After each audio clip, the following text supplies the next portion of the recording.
Aujourd'hui, j'ai fait une bêtise en me plantant un bâton dans le pénis.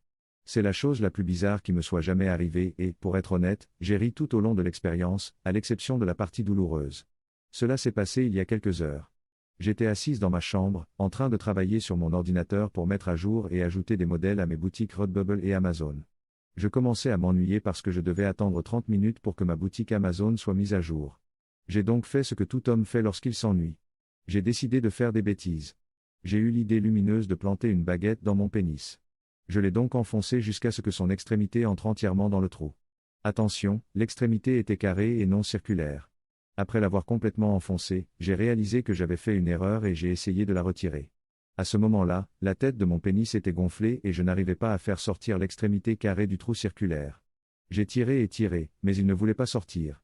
J'ai essayé pendant environ 10 à 15 minutes avant d'abandonner et de décider que la meilleure option, même si c'était la dernière chose que je voulais faire, était d'aller à l'hôpital. Petit problème, je vis avec mes parents et je ne pouvais pas partir seul aux urgences car mes parents auraient fini par l'apprendre, au diable la technologie. Pour aggraver les choses, ma grand-mère restait avec nous et en essayant de l'enlever, elle s'est réveillée et a eu besoin d'aller aux toilettes. J'ai décidé que la meilleure chose à faire était de dire à ma grand-mère à moitié réveillée à 1 heure du matin que j'avais un bâton coincé dans mon pénis. Je le lui ai dit et elle l'a mieux pris que je ne l'espérais. J'ai ensuite dû l'annoncer à mes parents. Je suis entré dans leur chambre pendant qu'ils dormaient, j'ai réveillé ma mère en premier et je lui ai raconté ce qui s'était passé. Lorsque j'ai indiqué l'endroit où il était coincé, mon pénis, pour une raison quelconque, les deux parents ont d'abord pensé qu'il s'était logé dans mon cul, j'aurais préféré que ce soit mon cul, car il aurait alors été facile de le chier. Mon père a été réveillé et a failli avoir une crise cardiaque en étant réveillé au milieu de la nuit. Il ne comprenait pas pourquoi moi, un jeune adulte, j'avais enfoncé une baguette dans son pénis. Je suppose que je suis juste un monstre comme tout le monde. Pendant que j'étais assis dans la salle d'examen, je n'ai pas pu m'empêcher de rire parce que j'avais lu des histoires de gens qui avaient des choses coincées à l'intérieur d'eux et je n'avais jamais pensé que cela m'arriverait. Merci Internet. Le temps passe et le médecin arrive. Il examine ma bite et me dit qu'il va chercher des outils pour essayer de la retirer lui-même. Je me suis dit, super, je n'aurai pas à me faire couper. Il arrive donc avec les outils et dit qu'il a apporté du gel de lidocaïne pour endormir le bout, ce qu'il n'a pas fait. Il sort quelques outils et essaie d'abord l'outil qui saisit essentiellement le bâton par les côtés et le retire. Attention, il n'a pas du tout anesthésié mon pénis. Mon Dieu, quand il a commencé à tirer dessus, j'ai senti les flammes ardentes de Satan.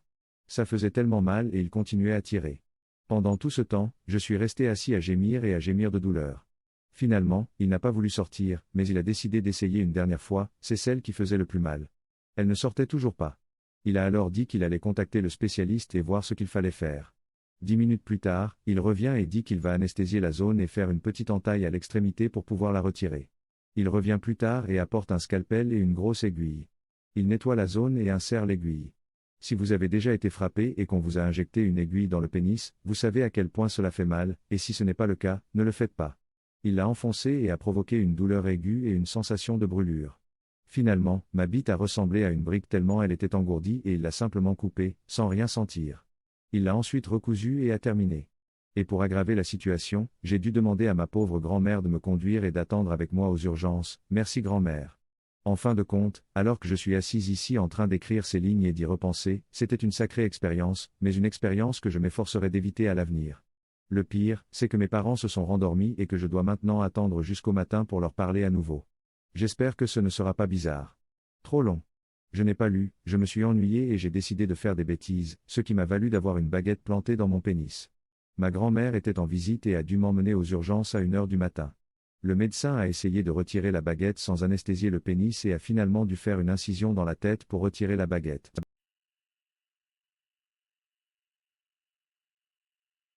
Aujourd'hui, j'ai fait une erreur en envoyant à mon amoureux des photos d'un cerveau et d'un cœur disséqués. Cela s'est passé il y a 5 heures et je me sens comme une psychopathe complètement effrayante.